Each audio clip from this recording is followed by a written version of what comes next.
નમસ્કાર, પલ એક્સપ્રેસ ન્યૂઝમાં આપનું સ્વાગત છે। સુરતના અલથાણ વિસ્તારમાં મેટ્રો મોલ નજીક વહેલી સવારે ગંભીર અકસ્માત સર્જાયો। બેફામ ટ્રક ચાલકે એક્ટિવા સવાર યુવકને જોરદાર ટક્કર મારી ઉડાવી દીધો। અકસ્માતમાં જયેશભાઈનું ઘટના સ્થળે જ કરુણ મોત થયું।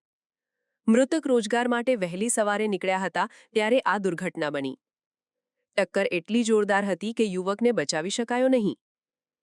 અકસ્માત બાદ ટ્રક ચાલકને પોલીસે કસ્ટડીમાં લઈને પૂછપરછ શરૂ કરી।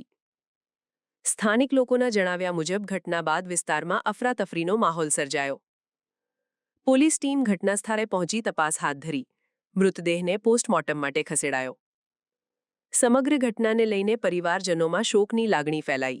આ શ્યામ મંદિર પહેલાં અલથાણ ચોકડી પાસે ટાટા શોરૂમની પાસે એક્સિડન્ટ થયું છે। પાછળથી ડમ્પરવાળાએ એને ગાડીને ઠોકી છે।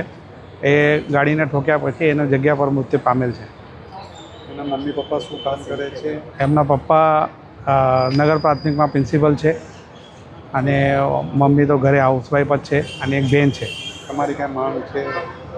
હવે માંગ એટલે ન્યાય મળે અને જે આવું કૃત્ય કર્યું છે એને કડકમાં કડક પગલાં ભરાય, એને કડકમાં કડક સજા મળે એવી આપણે અપેક્ષા રાખીએ। તમે એના કોણ?